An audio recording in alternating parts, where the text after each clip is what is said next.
A ver, todos sabemos que el entorno de la información ha cambiado por completo, pero ¿hasta qué punto? Hoy vamos a meternos de lleno en un campo de batalla que no se ve, pero que es muy, muy real, la guerra cognitiva, y vamos a intentar entender cuáles son sus nuevas reglas del juego. Y esta cita, la verdad, lo clava. La desinformación, la propaganda, eso no es nada nuevo, vamos, ha existido desde siempre. La pregunta del millón es, ¿qué es lo que ha cambiado ahora? ¿Qué hace que el campo de batalla de la información de hoy sea totalmente diferente al de ayer? Bueno, pues ahí está la respuesta corta. La naturaleza de la influencia en Internet ha dado un vuelco de 180 grados. Ya podemos olvidarnos de la fuerza bruta digital, de las viejas tácticas. El juego ahora es mucho más sutil, sí, pero también mucho más potente. Fijaos en la diferencia, es que es abismal. Antes, para que un mensaje se difundiera, se necesitaban ejércitos de bots, un montón de recursos, era un juego de escala. Hoy la cosa es distinta. Lo que hace falta es contenido que capture la atención. Crear una de esas narrativas que se te quedan en la cabeza, que son pegadizas. Y esto, claro, iguala muchísimo el terreno de juego. De repente, un actor pequeño puede tener el mismo impacto que uno gigante. Vale, pero entonces, ¿qué es exactamente esto de la guerra cognitiva? Pues, en esencia, es el uso deliberado de la información para influir en cómo la gente ve las cosas, en sus percepciones y en sus decisiones. El objetivo es muy claro: moldear la realidad de alguien, pero sin disparar un solo tiro. Bien, pero ¿cómo funciona esto en la práctica? O sea, ¿cuál es el motor que mueve este nuevo campo de batalla? Pues aquí viene lo interesante. La respuesta no está en los gobiernos ni en los ejércitos, está en los algoritmos de las redes sociales que usamos todos cada día. Y esta es la clave de todo el asunto.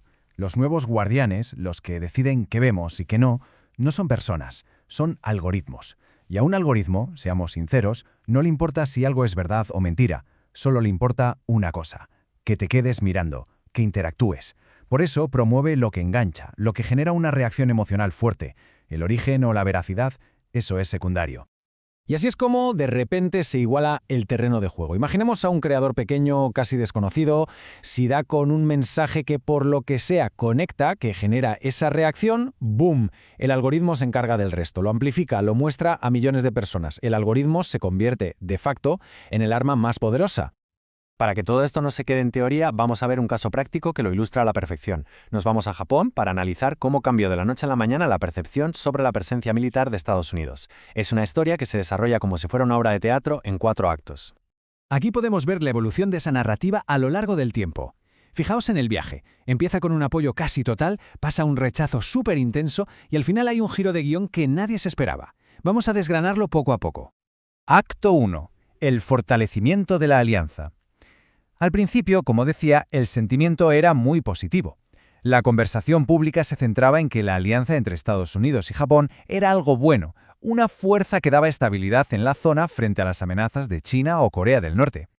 Y ojo, que no era una conversación de nicho, ni mucho menos. Estamos hablando de que las publicaciones sobre los ejercicios militares conjuntos o los compromisos de defensa llegaron a más de 2,5 millones de personas. O sea que había un interés enorme y un apoyo generalizado. Acto 2. El incidente de Okinawa. Pero entonces todo cambió. Bastó un solo incidente local, un caso de mala conducta por parte de personal estadounidense en Okinawa, para que se desatara una auténtica tormenta de indignación. El tono de la conversación cambió radicalmente. Comentarios como este, traducido directamente de las redes, lo dicen todo. Capturan esa rabia, esa emoción en estado puro que alimentó el cambio de narrativa. De repente, ya nadie hablaba de seguridad. Ahora la conversación iba sobre agravios, sobre injusticia. Acto 3. La reacción nacional. Y como era de esperar, lo que empezó como un incendio en Okinawa no tardó nada en extenderse. Se convirtió en un movimiento a nivel nacional. Y a esa hoguera se le echó más leña, otros factores políticos y económicos que no hicieron más que amplificar ese rechazo. Y aquí tenemos los catalizadores clave de esa reacción. Por un lado, la tensión por los aranceles de Estados Unidos. Por otro, los debates electorales, donde ya se oían voces pidiendo la retirada de las tropas. Y de fondo, un sentimiento cada vez más fuerte de querer más autonomía como país. Se mezcló todo en un cóctel perfecto para crear una narrativa antiestadounidense muy potente. Y esto no se quedó en palabras o en tweets. El impacto en el mundo real fue medible y, la verdad, drástico. Mirad el gráfico. La opinión favorable hacia Estados Unidos se desplomó. Pasó de más de un 85% en 2022 a solo un 55% en 2025. Es una caída en picado. Esto demuestra el poder real que tienen estas narrativas. Y aquí llega el acto final, el giro inesperado. Justo cuando parecía que la historia ya estaba escrita, que iba sobre el rechazo a Estados Unidos, de repente, ¡zas!, giro de guión. La conversación da un vuelco y empieza a centrarse en el miedo a la influencia de China. En si los medios de comunicación estaban sesgados, se empezó a hablar incluso de una invasión silenciosa. Lo que muestra este caso es la velocidad y la fuerza que puede coger una narrativa. Entonces, la pregunta es obvia. ¿Y qué se hace ante esto? ¿Cómo se puede responder? Pues está claro que las viejas estrategias de defensa ya no sirven para nada.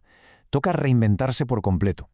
Y este es el cambio de mentalidad que es absolutamente fundamental. El objetivo ya no es borrar o eliminar una narrativa negativa. Eso es como intentar ponerle puertas al campo. Es inútil. La única manera de ganar este juego es competir. Es crear una historia propia, una narrativa mejor que sea más atractiva, más convincente. Y para eso hace falta un nuevo método de trabajo, mucho más proactivo, un ciclo constante de 4 pasos. Primero, detectar qué se está cociendo, qué narrativas están surgiendo. Segundo, decidir si hay que hacer algo o no. Tercero, si la respuesta es sí, actuar para intentar dar forma a esa conversación. Y cuarto, muy importante, evaluar si lo que hemos hecho ha servido para algo. Claro, para que una contranarrativa funcione, tiene que conectar con lo que de verdad le preocupa a la gente. En el caso de Japón, esas preocupaciones eran la seguridad local, la autonomía del país, la tensión económica y la ansiedad por la influencia extranjera. Cualquier mensaje tiene que tocar esas teclas. Y este es un ejemplo perfecto de un mensaje así, proactivo, diseñado para resonar. Nos estamos preparando para que nuestras comunidades en Japón no tengan que hacerlo. Fijaos que no ignora los miedos, al contrario, los aborda de frente. Le da la vuelta al marco. La presencia militar no es una provocación, es protección. Conecta directamente con las emociones de la gente. En definitiva, la conclusión de todo esto es bastante clara. El campo de batalla cognitivo ha evolucionado, las estrategias han cambiado y por tanto las defensas tienen que adaptarse. El éxito ya no depende de tener más recursos o más escala, sino de ser más ágil, de competir por la atención entendiendo y moldeando narrativas casi en tiempo real. Y todo esto nos deja con una última pregunta en el aire, para darle vueltas. En un mundo donde la atención es la moneda de cambio y los algoritmos son los que mandan, ¿quién tiene verdaderamente el control de la narrativa?